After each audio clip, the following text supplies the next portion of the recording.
S'expatrier à Dubaï, c'est pas juste une simple décision de vie, c'est aussi un vrai budget. Et dans cette vidéo, je vais t'expliquer exactement combien m'a coûté mon expatriation à Dubaï jusqu'au dernier centime. Bon, on en vient à la première chose, le truc qui est indispensable quand tu as décidé de tout laisser derrière toi, de changer de vie.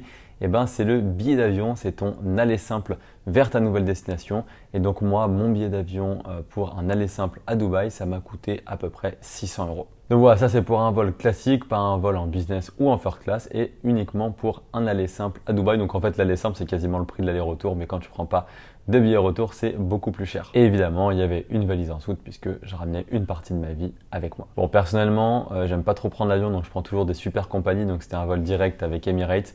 Mais ouais, si vous prenez d'autres compagnies ou quoi que ce soit pour venir à Dubaï, vous pouvez avoir des billets aller qui sont beaucoup moins chers. La dépense numéro 2, vous l'avez vu passer derrière, c'est de ramener mon chien. Donc voilà, le chien que j'ai, hop, je vais le reposer là. Tac, avec ma copine. Donc ça nous a coûté excessivement cher. Je pensais pas que ça coûterait aussi cher de ramener un animal, mais voilà, Dubaï ici ils sont vachement contraignants, il y a pas mal de trucs à respecter avant de ramener un animal sur le territoire, pas mal de trucs administratifs au niveau des vétos, etc. Grosso modo, ça m'a coûté quelque chose comme 3000 euros. Donc voilà, c'est vraiment extrêmement cher. Mais voilà, une fois qu'il est ici, après au moins il bouge plus parce que là il était obligé de venir en soute. Donc voilà, c'est pas, voilà, pas trop envie de le faire voyager comme ça régulièrement. Et voilà, donc c'est 3000 euros, donc c'est quand même un coût. Donc voilà, après, nous on a pris l'option vraiment VIP, il y a moyen de s'en sortir pour beaucoup moins cher. Nous on a pris l'option vraiment porte à porte, c'est-à-dire qu'il venait le chercher chez nous en France et il nous le ramenait devant la maison ici à Dubaï. Il y a d'autres options qui existent où par exemple, voilà, vous allez le chercher à la douane, à l'aéroport, donc c'est beaucoup moins cher, mais vous devez vous taper toute la douane, etc. Et des fois on peut vous bloquer, on peut vous faire chier, donc voilà, nous on n'a pas voulu prendre de risques. On est venu le chercher chez nous en France. Il est monté à Paris, il a dormi une nuit là-bas. Après, il a pris le vol. Il est arrivé ici, chez nous, directement à Dubaï. Ils ont passé la douane, ils ont fait tous les documents. Bref, ils sont occupés de tout. Donc voilà, si on prend l'option moins chère, alors je me rappelle plus des devis exactement, mais voilà, on peut tomber, je pense, quasiment à moitié prix si on s'occupe du reste et que uniquement ils s'occupent des vaccins, de tout ce qu'il faut, plus le vol. Donc maintenant, on va passer au sérieux. C'est la société plus le visa pour 2 personnes. Donc moi et ma copine. Donc là, j'en ai eu pour quelque chose comme 11 200 euros. Donc ça comprend toute la création de la société, les visas, l'Emirates ID. Donc l'Emirates ID, c'est la carte d'identité que tu as ici, qui est obligatoire quand tu as ton visa en fait de résident. Ok. Et donc c'est via la société, via le fait qu'on soit employé de ma société, qu'on peut avoir notre visa ici et vivre là à l'année. Si tu es dans une situation où tu es tout seul, tu vas pas du tout payer ce prix-là, tu n'es pas obligé de payer le même type de société, ni si tu es marié, voilà, puisqu'il y a le rapprochement familial. Donc si tu es tout seul, même sans femme, rien du tout, grosso modo, tu peux t'en sortir pour 4000 euros pour la création de la société avec le visa, etc. Donc il y a des possibilités de trouver moins cher, mais honnêtement, j'ai préféré passer par un prestataire qui est vraiment fiable et surtout qui s'occupe de tout, qui te garantit l'ouverture d'un compte bancaire, etc. Enfin, bref, voilà, je préférais vraiment avoir le full package parce que je sais qu'il y a des options qui sont un petit peu moins chères, mais personnellement, gratter, économiser quelques milliers d'euros pour après avoir des emmerdes, voilà, pas, des personnes qui suivent pas forcément bien ta société, se taper des amendes, etc. Voilà, pour moi, ça valait pas le coup, donc j'ai préféré prendre pareil, tout le package chez quelqu'un, au moins je sais, je suis accompagné de A à Z là-dessus. Voilà, c'est pas sur ça vraiment que j'ai voulu économiser de l'argent. Et puis après, une fois que ça c'est fait, voilà, t'es tranquille sur le long terme, t'as ta structure qui est là, t'as juste à la renouveler tous les ans. Alors c'est pas ce prix-là évidemment et ton visa après tous les 2 ans, mais voilà, ça c'est juste des formalités. Une fois que ta structure elle est créée, t'es tranquille, t'as ton visa et tu peux habiter ici. Il faut pas oublier que ça c'est obligatoire, donc vous ne pouvez pas rester plus de 3 mois, sauf si extension de visa, etc. Mais voilà, globalement c'est pas plus de 3 mois aux Émirats si vous n'avez pas un visa de résident. Donc c'est quelque chose d'obligatoire. Pareil pour louer un appartement, une maison, pour acheter une voiture, bref, tout ça c'est des choses qui sont obligatoires. Donc là on va rentrer dans le très lourd, ce qui représente une énorme dépense lors de notre arrivée, c'est le loyer à Dubaï. 63 000 euros, frais d'agence inclus. Alors évidemment c'est le loyer sur l'année, mais comme vous le savez ici, le loyer se paye de manière annuelle, alors soit en une fois, soit en 2-3 fois. Il est possible dans certains quartiers, voilà, un peu moins prisés ou quoi que ce soit. Nous on est vraiment dans un quartier assez prisé, donc c'est rare de pouvoir payer en plusieurs fois. Et j'ai voulu payer en une fois surtout parce que si on paye en une fois, on peut essayer de négocier le prix, alors que quand on paye en 3, 4, 5 ou 6 fois, forcément c'est beaucoup plus compliqué de négocier les prix. Là, quand le propriétaire il a tout l'argent tout de suite, c'est plus simple. J'ai tout payé d'un coup, au moins le loyer était payé à l'année et on était tranquille. Donc voilà, sachant qu'on a un chien, on voulait absolument un jardin. Qui dit jardin dit maison. Et forcément, les maisons, ça coûte beaucoup plus cher que les appartements ou que par exemple une colocation, etc. Donc voilà, c'est 60 000 euros de loyer plus 3 000 euros de frais d'agence.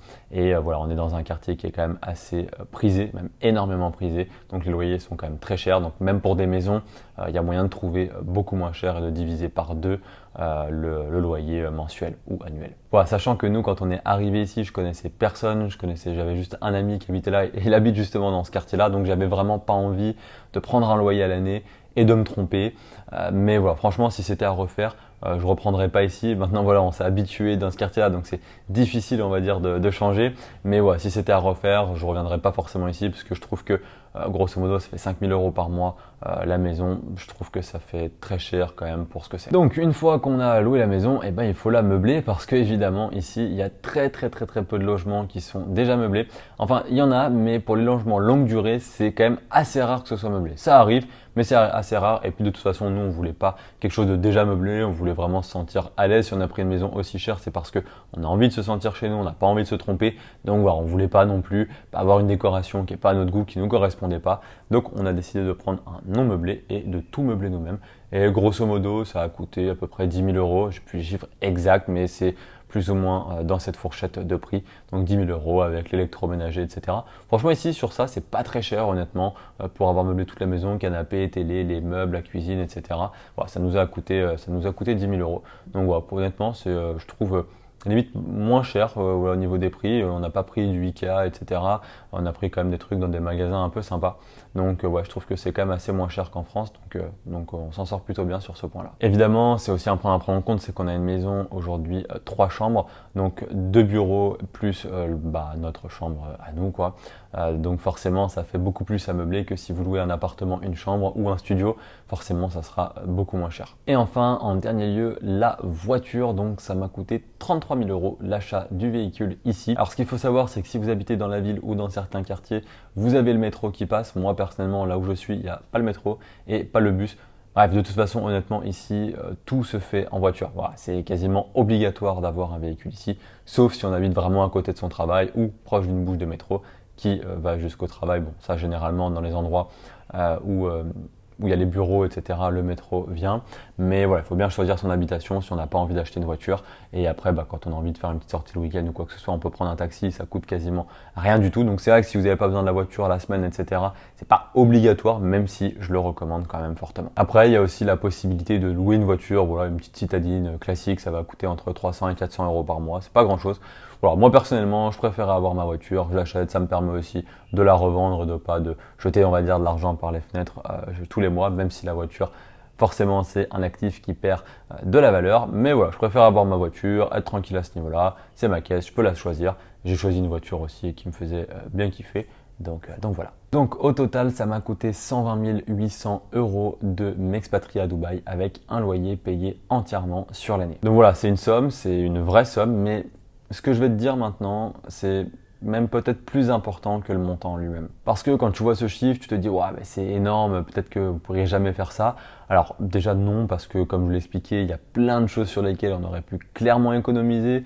Déjà, si on loue la voiture 300-400 euros par mois ou qu'on n'en achète pas, c'est 33 000 euros en moins. Si on prend un appartement qu'on paye tous les 2 mois, en fait c'est peut-être 55 000 euros en moins. Donc voilà, clairement l'assiette on peut totalement la réduire et drastiquement même la réduire. Nous, on ne connaissait pas grand monde ici, on est arrivé, on a voulu prendre du confort, on voulait pas, on va dire gratter de l'argent sur notre confort et au final se sentir mal et repartir.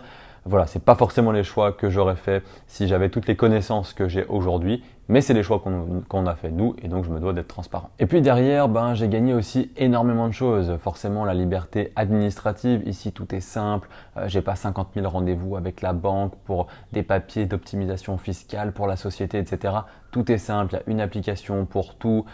Tout est rapide, fluide et clair. J'ai aussi forcément gagné en liberté financière. En France, quand tu perds 50% de ce que tu gagnes, forcément c'est comme si tu payais en fait des choses ici, parce qu'ici tout ce que tu gagnes c'est pour toi, donc ce que tu perds en France, c'est des choses en fait que tu aurais pu mettre dans ton loyer ici, dans une voiture ou quoi que ce soit. Donc voilà, forcément ne plus se faire prendre 50% de ce que je gagne, c'est aussi un gros avantage et c'est ce qui m'a permis d'investir autant lors de mon arrivée. Et puis forcément, tu gagnes en qualité de vie globale, en termes de sécurité, en termes de confort, en termes d'optimisation de vie, en termes d'opportunités. Tu es dans un environnement qui te pousse à bosser, à travailler et à voir plus grand. Donc voilà, c'est sûr, ça m'a coûté cher, mais le retour sur investissement est inestimable. Je suis vraiment pas dégoûté d'avoir investi tout cet argent-là pour m'expatrier ici. Si j'avais dû le faire pour rester en France, ça m'aurait clairement fait chier, mais pour venir ici, le retour sur investissement est incroyable. Je suis vraiment pas du tout dégoûté, je regrette pas du tout ce choix.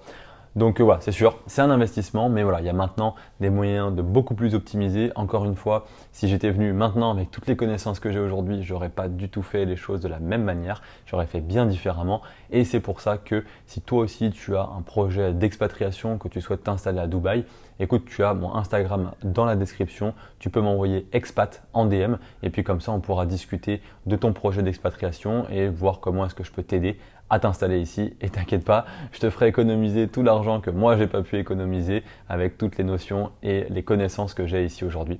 Je te dis à bientôt dans une prochaine vidéo ou peut-être à tout de suite sur Instagram.